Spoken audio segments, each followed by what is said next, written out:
Let me be very clear about something. The headline is wrong. This visit is not mainly about tariffs, market access, or the ceremonial theater of economic outreach. Trade is simply the most convenient public language for a much harder negotiation, because commerce is what can be discussed without immediately exposing the real issue underneath it. Stay with me, because by the end of this, you will understand something that the mainstream conversation is entirely missing. What is being tested here is not whether Beijing can be offered a marginal adjustment on soybeans, fentanyl precursors, or export licensing. What is being tested is whether Beijing can be pushed on matters that are far more sensitive than commerce and far more consequential than any customs schedule. The public story is designed to look clean, even banal, a meeting, a handshake, a familiar exchange of grievances over trade balances and market access. But that surface narrative is camouflage. It is the wrapper, not the package. The real agenda sits deeper. Taiwan is the strategic center because it is where coercion stops being rhetorical and starts becoming structural. If Washington can use a trade-facing visit to press Beijing into any language that implies flexibility on Taiwan, then the entire encounter becomes a test of political leverage, not economics. That is the hidden objective, not a deal on tariffs, a probe of the ceiling of American power, and the timing matters. Iran is not an unrelated distraction, it is pressure on the calendar. When tensions in the Gulf, in the Red Sea, or around Iranian capability intensify, Beijing is forced to calculate across theaters. Washington understands that. So the visit is not just about asking what China wants from trade. It is about asking what China will trade away under pressure and whether American coercion can exploit overlapping crises to extract concessions in one arena by threatening instability in another. That is why the trade headline is so useful. Trade is the easiest language to sell publicly and the least useful lens for understanding the real bargaining layers. It allows both sides to preserve face while the actual conversation moves into the zone where power, not preference, is being measured. The public gets tariffs. The strategic file gets Taiwan, Iran, coercive leverage, and the limits of escalation management. The question is not whether Trump wants a deal. The question is what kind of deal he believes he can force without revealing that the United States no longer has unlimited room to compel outcomes. That is the real arithmetic. If the White House can frame economic interaction as a lever for strategic compliance, then it is trying to convert commercial dependency into geopolitical obedience. If it cannot, then the visit becomes something else entirely, a demonstration that the United States can still talk hard, but not necessarily bend the larger system to its will. Most people stop at the tariff discussion, and that is exactly why they miss what I am about to explain next. Beijing does not see a trade delegation, it sees a diagnostic test. The Chinese leadership is asking a simple question: is Washington trying to negotiate commerce, or is Washington trying to establish a precedent that economic pressure can be turned into strategic submission? If the answer is the second one, then the stakes are not about one visit. They are about the model Washington will try to repeat, and this is where the lesson becomes global. If Beijing gives even limited ground under a trade banner while the real pressure point is Taiwan, then every capital watching this will understand the same thing. The United States is attempting to bundle economic pain with strategic coercion and call it diplomacy. If Beijing resists cleanly, then the message is just as clear. Trade can be negotiated. Sovereignty cannot be purchased that cheaply. Once the trade mask is removed, the next question is obvious. What is Washington actually trying to force through the door? That answer begins with Taiwan, not tariffs. Behind the trade language sits a more dangerous layer of signaling because Beijing never treats a high-level U.S. visit as just a courtesy call. Let me be very clear about something.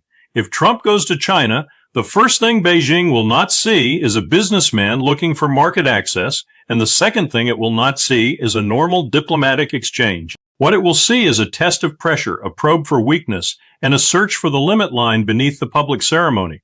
Stay with me, because by the end of this, you will understand something the mainstream conversation keeps missing. The surface story is always trade. Tariffs, soybeans, aircraft orders, access, investment. the usual language of transactional diplomacy. But in Beijing, those words are only the wrapper. The real question is whether Washington is using the visit to shape Chinese expectations on Taiwan to create ambiguity around its commitments, or to extract concessions indirectly by turning every handshake into a signal of restraint or resolve. That is why Taiwan is the center of gravity, not because it is the only issue, but because it is the issue through which every other issue is interpreted. In Beijing's strategic logic, Taiwan is not a side file that sits next to trade and fentanyl and market access. It is the core red line. It is the sovereign integrity question. It is the test of whether American power is merely commercial or genuinely coercive. When a U.S. president or president-elect enters China under the banner of deal-making, Beijing is not watching the banquet menus. It is watching for the message embedded in protocol, language, sequencing, and timing. This is where Washington sometimes believes it has leverage that it does not actually possess. The assumption is that a visit can be used to probe Chinese expectations, to create uncertainty about us intentions, and to force Beijing to pay for stability with concessions elsewhere. That logic sounds sophisticated in Washington. In Beijing, it is read differently. Every gesture is mapped onto a larger frame of pressure. Every public omission is treated as a signal. Every reference to stability, dialogue, and strategic communication is measured against the one issue that matters most, whether the United States is quietly moving toward accommodation or whether it is preparing to stiffen its posture around Taiwan. And this is where the coercive structure becomes visible. Washington may tell itself that it is engaging China on trade. Beijing will ask what the visit is really for. Is it designed to test the room before a future crisis over Taiwan? Is it meant to separate economic bargaining from security confrontation? Is it intended to create the impression that the United States can compartmentalize disputes while preserving pressure on the island? Those are not academic questions. They are the questions that determine how Chinese planners interpret the entire encounter. Iran matters here, but only as timing pressure. It is the accelerant, not the engine. If regional instability in the Middle East is rising, then Washington has less room for delay, less appetite for simultaneous crisis, and more incentive to keep China conversation open. Beijing understands that. It knows the United States often seeks relief in one theater by sounding flexible in another. That does not mean China believes the flexibility is real. It means China knows how to price the appearance of urgency. If Washington is feeling pressure from Iran, it may want a calmer channel with Beijing. If that is the case, then Taiwan becomes even more central because the Chinese side will assume any relaxation in tone has to be paid for somewhere else. So the real bargaining layer is not whether Trump wants a deal. Of course he wants a deal. The real question is whether he can extract one without exposing the ceiling of US power. That ceiling is defined by Taiwan. If Washington pushes too hard, Beijing hardens. If Washington softens too much, Beijing learns that pressure works. If Washington tries to keep the matter vague, Beijing will treat that vagueness as a temporary condition to be exploited, not a strategic settlement. That is the trap. Ambiguity is useful until the other side decides to cash it in. Most people stop at the trade headline, and that is exactly why they miss what I am about to explain next. In Beijing's reading, any China visit by Trump is not a neutral event. It is a message about deterrence. It is a signal about red lines. It is an attempt to shape the outer edge of what Washington can demand without forcing a direct confrontation over Taiwan. And once that is understood, the rest of the agenda falls into place. Trade is the language. Taiwan is the core. Iran is the pressure. The lesson China will take from the encounter is simple. The United States will always present the conversation as economic, but the coercive frame is already there, waiting under the surface. But Taiwan does not sit in isolation. The timing, the urgency, and the leverage game are all shaped by another pressure point that can change the entire negotiation environment, Iran. If Taiwan is the strategic center, Iran is the pressure timer, because regional instability can force Washington to seek movement from Beijing sooner than it otherwise would. That is the first thing to understand. The public story will be trade, protocol, ceremony, and the familiar language of bilateral management. But beneath that surface, the White House is always calculating time, leverage, and where an external crisis can compress the negotiation space. Iran changes the tempo because it changes the cost of delay. A sharp escalation in the Gulf, a spike in sanctions pressure, or a sudden shock in oil markets does not automatically create cooperation with China, but it does increase Washington's need for a channel that can stabilize expectations. If crude moves hard, if shipping insurance tightens, if regional actors start testing thresholds, then the administration has a reason to want Beijing involved, or at least not opposed, in a broader de-escalation environment. That is not a side issue. That is bargaining power shifting under the table. This is why the Iran file matters even when it is not the headline.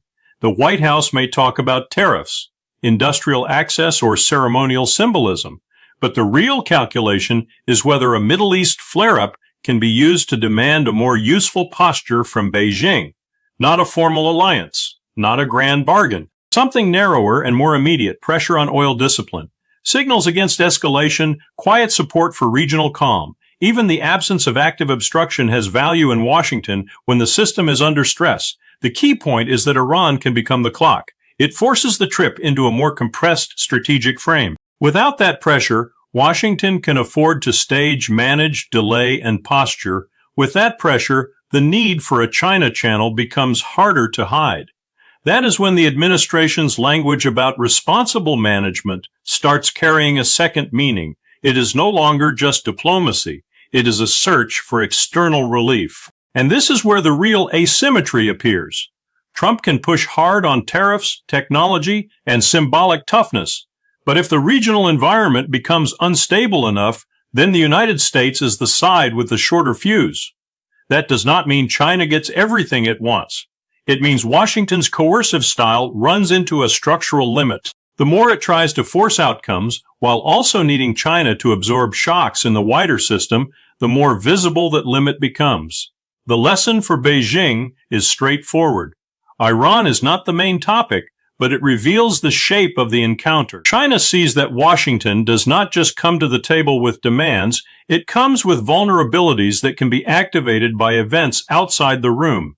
Energy insecurity, regional crisis management, and sanctions exhaustion all create moments where America needs Chinese behavior to be steadier than Chinese behavior needs to be compliant. That is not a minor detail. It is the geometry of leverage. So the trip should not be read as a simple trade mission or a diplomatic reset. It is a test of whether the White House can extract movement without exposing how constrained its position actually is. Taiwan is the strategic center, but Iran is the timing pressure. And timing pressure matters because it can force a decision before the stronger side has fully shaped the narrative. And that is where the deeper issue appears. The trip is not only about what Washington wants, it is about what it can realistically force and what China has already learned to refuse. The real question is not whether the United States can apply pressure, but whether that pressure still changes Chinese behavior in any durable way. Let me be very clear about something. The public story is about trade, ceremony, and tactical bargaining. But the real test is whether coercion still works when it meets a state built to absorb it. Stay with me, because by the end of this, you will understand something that the mainstream conversation is entirely missing. At the surface, Washington presents a familiar toolkit. Tariffs are raised, export controls are tightened, visa channels are used as leverage, alliance partners are instructed to align, and market access is dangled like a reward. Then comes the crisis framing, the deliberate effort to turn policy friction into urgency. The logic is simple enough. Create pain, increase uncertainty, force concessions.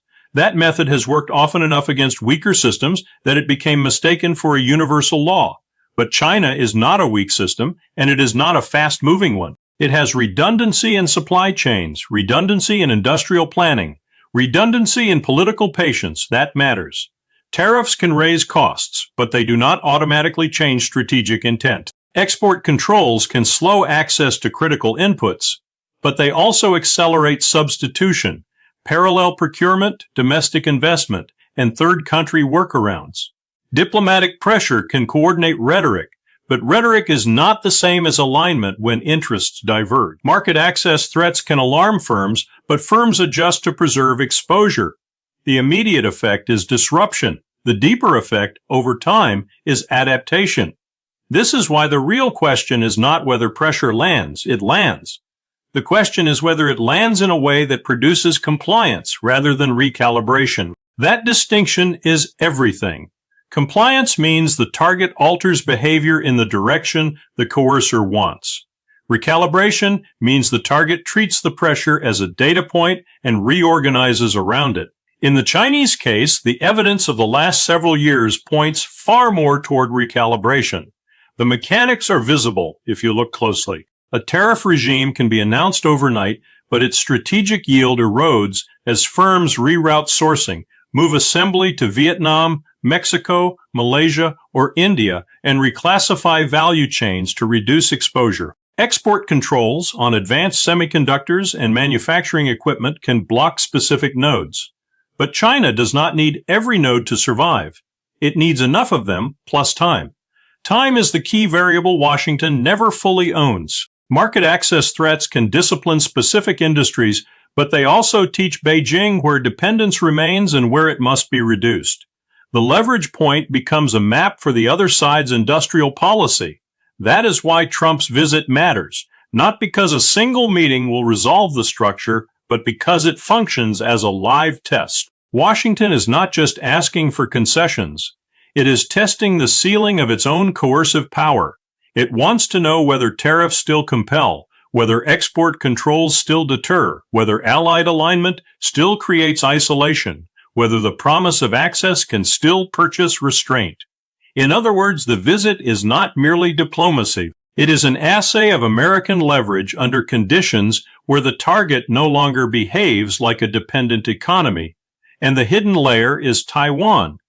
Taiwan is the strategic center because it is where economic pressure, military signaling, and alliance psychology converge. If Washington can extract movement on trade while keeping Taiwan off the table, it preserves the image that coercion is modular. If Taiwan enters the bargaining environment, even indirectly, then the whole structure becomes clearer. The real issue is no longer tariffs. It is whether Washington can impose costs without inviting the conclusion that the pressure campaign itself is a substitute for strategy. Beijing watches that closely because it understands that the issue is not just the deal. It is the discipline behind the deal. Iran is the timing pressure, not the core issue, but the clock. Regional instability forces the United States to manage multiple theaters at once. And that is where coercion starts to lose coherence. When Washington needs Chinese cooperation, or at least Chinese restraint, on energy markets, shipping routes, sanctions enforcement, or diplomatic messaging, its leverage becomes conditional. The more it needs China on one axis, the less credible it becomes as an unbounded coercer on another. That is the structural limit. Power that is spread across too many crises becomes less precise at each one. Most people stop here, and that is exactly why they miss what I am about to explain next. The deeper story is not whether Trump wants a deal. It is whether he can extract one without exposing the ceiling of US power in real time. If the administration pushes hard and China bends only tactically, Washington looks strong for a news cycle but weak in strategic duration. If it pushes and China refuses, adapts, and waits, then the lesson is larger than this visit. The lesson is that American coercion still creates friction, but friction is no longer the same thing as control. That is the geopolitical lesson Beijing will take from the encounter. Not that the United States lacks tools, it does not.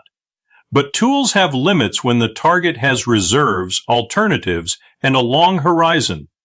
Pressure that once bought obedience now more often buys preparation. The system absorbs the shock, identifies the pattern, and adjusts.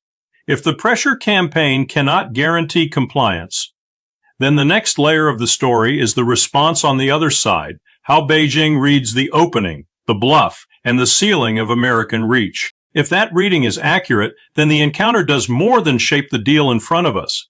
It tells China how far Washington can still push and where the push stops working.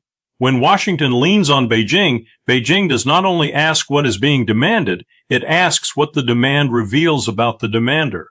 That is the real frame here. Stay with me, because by the end of this, you will understand something that the standard trade narrative completely misses. On the surface, this trip can be dressed up as commerce, ceremony, and a search for common ground. That is the public theater. Beijing does not treat it that way. It reads these visits as intelligence events, signaling events, and stress tests. The question is not whether there is a dinner, a photo, or a statement about stabilizing ties. The question is whether Washington is showing confidence, improvisation, or strain. China watches for the gap between the words and the machinery behind them.